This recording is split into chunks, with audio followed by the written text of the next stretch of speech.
Welcome back to Wojo's Greenhouse and Garden Store here in Ortonville. I'm George, and we are in the midst of a Christmas here at Wojo's. We'd like to talk about a pure Michigan Christmas. These greens that you see behind me that have been put into memorial blankets, wreaths, garland, whatever, come from Michigan. The beautiful poinsettias are growing right here at Wojo's Greenhouse. So when we consider our Christmas here at Wojo's, we're talking about a pure Michigan Christmas.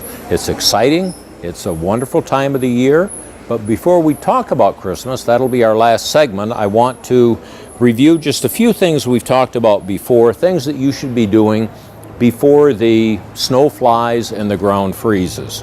We've talked about watering. Mother Nature the last 2 weeks has given us a bonus. We've had an abundance of water. We're, I think, in much better shape than we were probably 6 weeks ago. And I don't want to say don't water, but I think we're in much better shape with that. For your broadleaf evergreens, the rhododendron, the boxwoods, the holly, the euonymus, these all like a sealant, a clear sealant to go on the leaves to help hold the moisture in. As these have been watered now, we want to keep that moisture in through the winter time. And wilt stop, or there's also a product called wilt proof, is a clear sealant that goes on the leaves to help hold that moisture in. You can put it on any day that it's above 40 degrees, and it's nice if we have what's called a January thaw, a day in January when it's above 40, to give a second dose of this. Your plants will thank you in the spring for having done this. This does help in keeping those leaves vital so that they don't end up dying in the winter time. It's also important, and I've got to do this in my own yard with my upright juniper, but if you have upright arborvitaes or the upright junipers, that you take some twine and loosely bind those up. A heavy snowstorm or ice storm will cause those to split, and they never come back the same way. They'll come back some, but you can see the telltale results of that splitting. So an ounce of prevention goes a long ways. By loosely binding those up to the top, you've got multiple stems in the tree that can split, but if you loosely bind those, it's going to hold that tree together if we do get that heavy wet snow or the ice storm that can cause that kind of damage. We've talked on and off about deer protection. We're in the midst of deer hunting season now, the rifle part of it. The deer are still active, although the rubbing on the tree is a little bit less, but yet it doesn't hurt to put the tree guards on. And I'd also recommend that if you have the plants that the deer eat in the wintertime, the arborvitae especially, that you protect either with a chemical deterrent, the plant skid, the liquid fence, the Repelzol, or you put some kind of a physical barrier around it. A fence, some folks use burlap, but I've heard some people say the deer will rip the burlap off, so it all depends on how hungry they are. But deer will turn an upright arborvitae into a Tootsie Pop. They eat the side of the plant up as high as they can reach, leaving just the center stem, and you've got a nice green tuft up on top where they weren't able to reach. So we want to provide that protection so that your upright arborvitaes aren't turned into that Tootsie Pop. They look a little bit unusual, and you're not normally happy with them when you get into springtime. We've talked consistently about the importance of not moving firewood. And as we get ready for wintertime activities, building bonfires, possibly going up north, buy the wood where you're going to use it. Don't take wood from southeastern Michigan and transport it up north, or the same vice versa. Use your wood or buy your wood where you're going to use it. The last thing we want to do is get an infestation of some insect that is going to cause devastation within our forest industry. And we're on the verge of that. We've talked about the emerald ash borer that has decimated the ashtrays in the area. And we also have the Asian longhorn beetle that potentially could wipe out maples, willows, a lot of other trees that are not touched by the emerald ash borer. They're taken by the Asian longhorn beetle. So we want to be careful when we use firewood and not to move it. Use that firewood where it's purchased and don't be transporting it around the state. One of the last questions I had in the nursery before we put the plants away for the winter was, how do you prune hydrangeas? Well, it's a little bit tricky with hydrangeas because we have 5 different kinds of hydrangeas. The one that can handle pruning very readily are the paniculatas, or the PG hydrangeas. Those are the ones with the large cone-shaped flowers, starting with a smaller bobo, the little limes, the quick fires, on up to the big limelight. Those can handle a fairly heavy pruning if you need to reshape the plant. The big leaf varieties, the endless summer, the bloomstruck, any of the older varieties, the Nico blue, those you want to be careful with the pruning. Taking off the old flower is important, but going beyond that, you don't want to do that. The buds for next year are currently on those stems. If you whack those stems, you're taking those buds and throwing them away. So it's important that you keep your pruning to a minimum with the big leaf varieties, the oak leaf varieties, or the mountain varieties, the serratids. The hydrangea vine, normally you don't prune unless you have to reshape it. What are called the smooth varieties, the Annabelle, the Incredible, those can handle some pruning, but I generally recommend waiting till the springtime. You can cut the flower off now, but wait and see what kind of winter dieback we have. If you cut it down to the ground and we have a mild winter, you're losing some potential growth for next year. If you wait until next spring and see where the new growth is coming from on the stem, you prune down to that new growth, you may save yourself some of the height of the plant that you normally would have thrown it away. So the paniculatas can handle heavy pruning. The smooth varieties, the Annabelle and Incredible, moderate. The other ones, just take the flowers off and wait to see where the winter dieback is. Pruning other trees and shrubs. I like to prune the trees and shrubs when they're dormant in the winter time. It gives you bare stems to look at. It's not covered by the foliage of the leaves. You can actually see what you're doing. If you, in the summertime, do a pruning and cut a branch and then you leave a gaping hole in the plant, you say, oh my gosh, what have I done? But if you do it in the wintertime, you can actually see what impacts you're going to be doing on the plant. The early spring flowering shrubs, the lilacs, the forsythia, you want to hold off and do that pruning after they flower.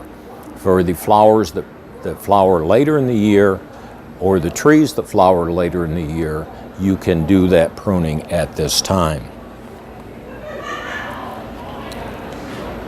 Roses, winter protection.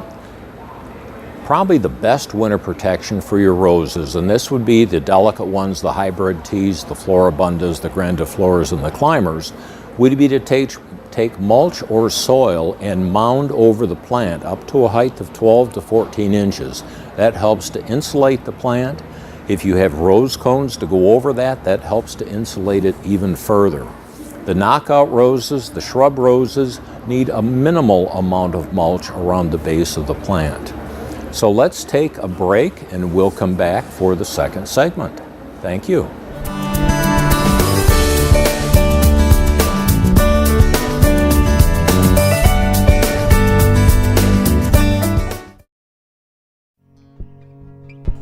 Canine Stray Rescue is Oxford's own local dog rescue.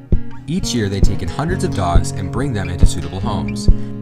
A certified nonprofit organization, Canine Dog Rescue strives to give pound dogs a new leash on life. To donate, adopt, or even volunteer, call them at 248-628-0435 or go to their website, dogsaver.org, and click on the Canine Stray Rescue League link. Welcome back for the second segment of the Green Team. And first thing I want to talk about is a book that was recommended by Nancy Zerlag this past week in the Detroit News Free Press Friday section. Now with wintertime, we're focusing on houseplants. And there is a local author, Lisa Steinkoff, that has just put out a new book, The Complete Guide to Houseplants, and it was on Nancy's recommended read list. So we wanted to mention that to you as you get ready to garden with houseplants in the wintertime. This is an excellent resource, again recommended by Nancy. I want to share a personal story, something that happened this summer. Here at Wojo's, we had a guest that brought back one of the beautiful tropical hibiscus. The patio plants, it was three plants, three different colors, all braided into one. Orange and yellow and red, and I'm not quite sure the other color. It hadn't been watered, and it was returned here without a leaf on it. And it went back to our mulch pile, and Rachel went back and saw it and brought it back up by our booth and tree and shrub, and it sat there for a day. And finally I said, "Are you going to take this home?" And she said, "No, I'm not." And I said, "Do you mind if I do it?" So she said, "No, go ahead." So I took it home, and my friend Linda started watering it regularly, and lo and behold, the plant leafed back out, and it has been gorgeous all summer long and even into the fall with the milder temperatures we had. When it got cold enough, though, we had to bring it into the house, and my dilemma was, what do we do with a outdoor plant, bring it inside? I put it in the basement, but my basement doesn't have decent light, and the light outside now isn't long enough to support plants, so I got a grow light. And I was at a little bit lost as to how much I run it. So a little tip that comes from the owner here. When I had a get together with Joe and we had a meeting, I said, "Joe, how long should I run that grow light during the winter time?" And he said anywhere between 10 and 12 hours of that artificial light will help your plants stay nice and vital throughout the winter time. We do that here in the greenhouses. The early plants that we plant have our daylight, but then we supplement with 4 to 5 hours of artificial light at night to give it that full complement of 10 to 12 hours of daylight. So if you're considering adding a daylight or a grow light to your home, that would be the amount of time to run it. It's on a timer now. It comes on at 6 in the morning, goes off at 6 at night, and my plant is going to be very happy next spring and be ready for another season outdoors. It's already gone through 2 flowerings in the basement, so it's remarkable what happens to plants when you take care of them. I talked the last program, we talked about the bird habitat. I was going to do a presentation to the local bird watchers in Clarkston, and one thing that I did a while back, the National Wildlife Federation has a certificate and a sign that you can purchase if your property meets these certain qualifications or standards. And a certified wildlife habitat, this property provides the 4 basic habitat elements needed for wildlife to thrive: food, water, cover, and a place to raise their young. And since my yard provided that, I purchased this sign and have it displayed. What's important in the winter time, when we think about the birds in our area, the food that to supplement what they can find around with the different berries on the plants, but supplementing the food and also the water. I have 2 heated bird baths at my home, and the birds are just going to it continuously. And I'm finding that it's a real benefit to them. I also heard that birds like moving water, so I was able to purchase a little agitator. It's battery operated, but it provides a ripple effect within that bird bath, and it seems to attract the birds, and they seem to enjoy it. So the certified wildlife habitat is something I wanted to share. Also, I mentioned the food. Probably the universal plant that we have here that carries the fruit at different seasons are the viburnum. These are two of the viburnum that I have at my house that have a beautiful colored fruit.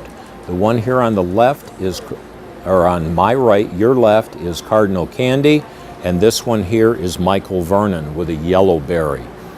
The cranberry viburnum, those fruits stay on into the winter time, so that the viburnum provides, some of the plants provide an early fruit, some provide a fruit that stays much longer into the season. So the viburnum is an excellent source of food for the birds. We talked about in the habitat for the birds, the lazy gardener. And what they were mentioning, and I tried to do it in a big portion of my yard, was leave the leaves alone.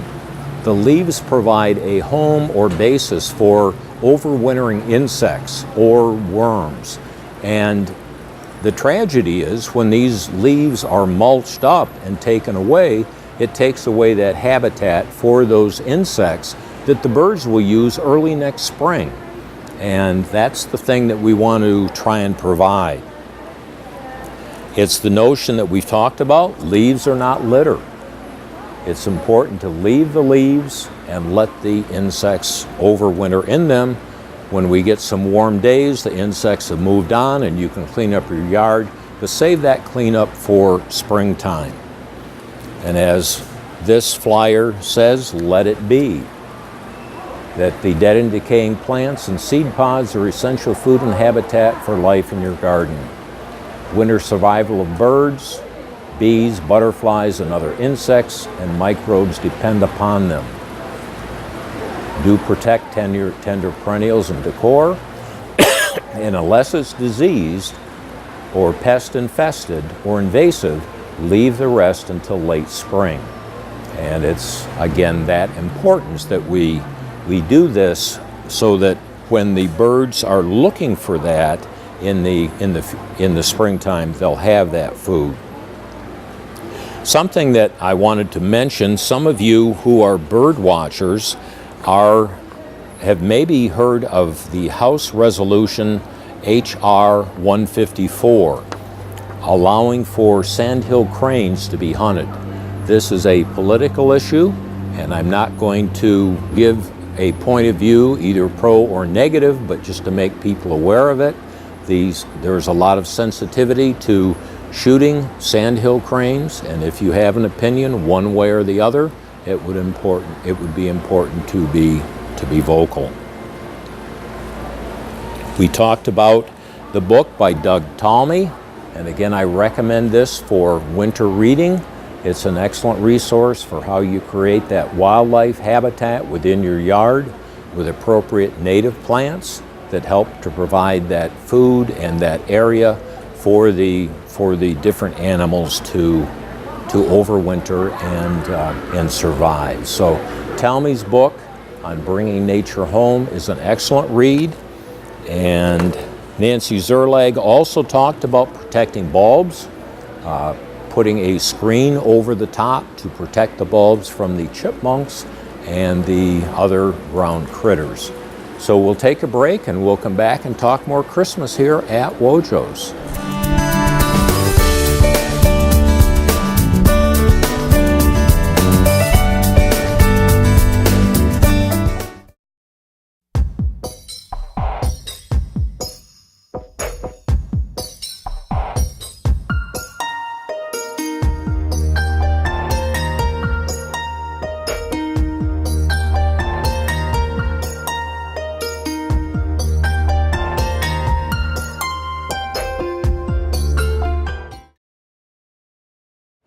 Thank you, Russell, for switching us to another area within the Christmas area. We started the segment of our green team talking about the Pure Michigan Christmas, the aspect of Pure Michigan, the local greens that come in from farmers around the state of Michigan, the local poinsettias, they're growing right here at Wojo's. Amando, our grower, does an exceptional job pruning them back, cutting them, fertilizing them so that they look spectacular when they come into retail. Our products here have a special touch to them. We have some very talented decorators, and we'll show some of the decorators working in the back, but these are some memorial blankets with a little more decoration. And we have our basic, simple, a nice wreath, some cones, and other accents, but then we have some that have a little more decoration to them that provide an excellent presentation. If you have a custom memorial that you'd like made, I did this for my parents. I used 2 porch pots and had Kitty decorate them with bows that were representative of my mom and dad.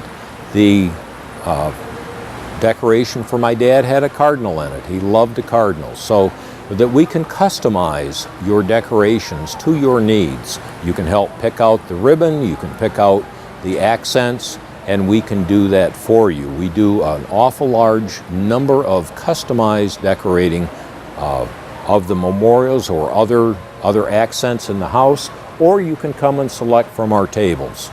And again, we have over on the far tables the medium size.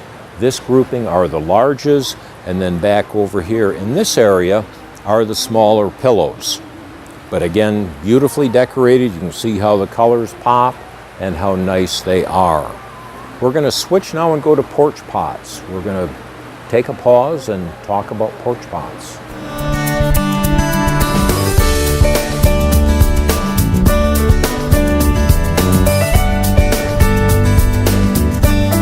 Thanks, Russell. We're standing by a product here that we put out, I would say, well over 1,000. I think the number is close to 1,200 of these during the year.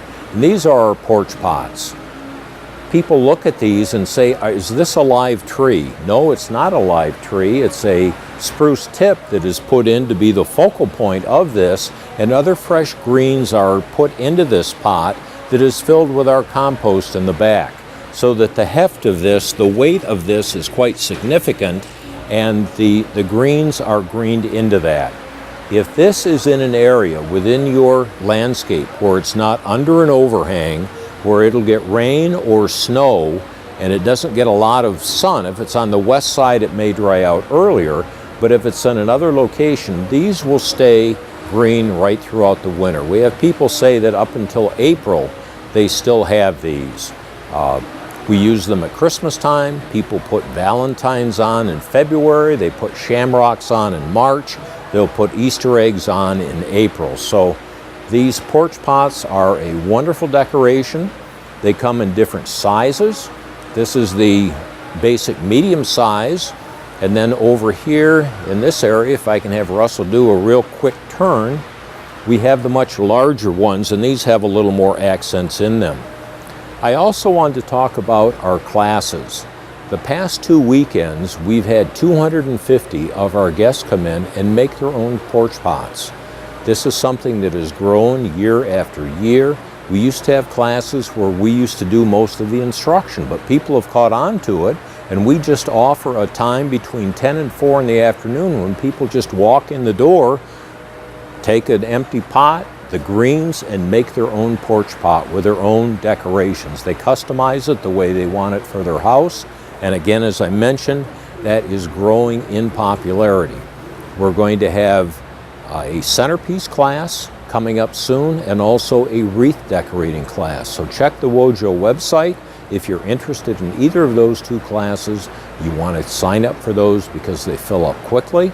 Also, we've got 2 kids club activities left, and those fill up nicely, and the children enjoy their activities. So I did want to talk about these porch pots.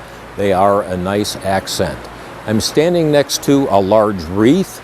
We can make wreaths up to 6 feet in diameter. The ring's 6 feet, making the wreath almost 7 feet in the total diameter of the wreath. So if you need a large wreath, we can make them in the back, all hand done here, and they're exceptional. We're going to show you in the last part of this segment our production crew in the back. So we're going to pause now and move into our decorating area, and then I'll drive Russell back to the back and show the production.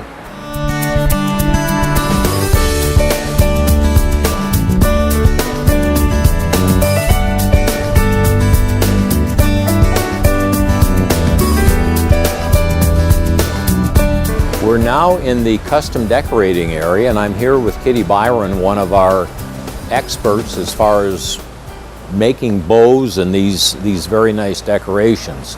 Kitty has worked with me personally over the last, probably 18 years, and she's been doing this kind of work for going on 25, turning the corner, and we'll be approaching 30 soon. But anyhow, she's been at this a long time. She knows how to manipulate the ribbon and come up with a beautiful, beautiful design. She did my memorials for my parents. She does them every year, and we meet the needs of a lot of families for their special decorating.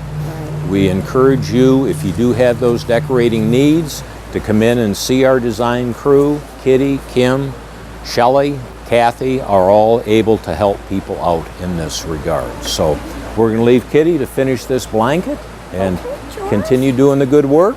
And Russell and I are going to head back to the back and see the little elves in the back. Okay, then.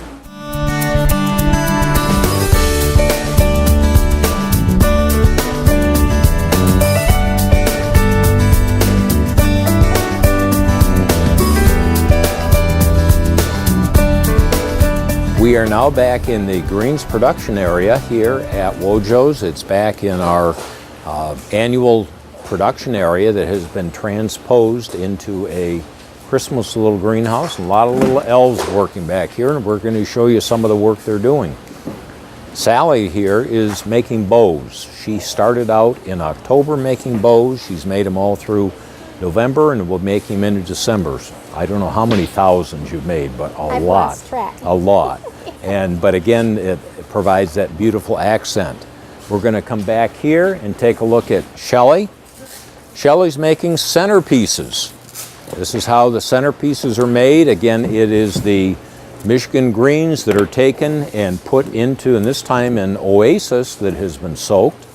And with Shelley's skills and technique, we will come up with a beautiful centerpiece.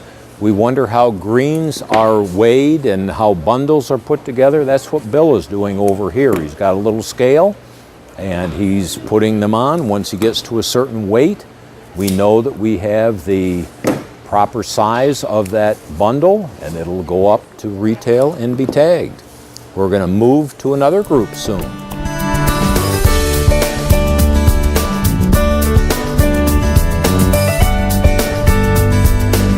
People wear many hats here at Wojo's. Rachel now is making a pillow. She is the tree and shrub manager. She's the general retail manager here at the Ortonville store, but come Christmas time, she is one of our aces in putting together the various memorials.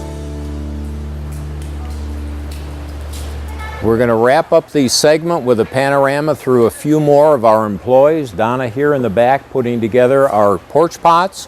She'll make several hundred of these, probably close to 1,000 during the season.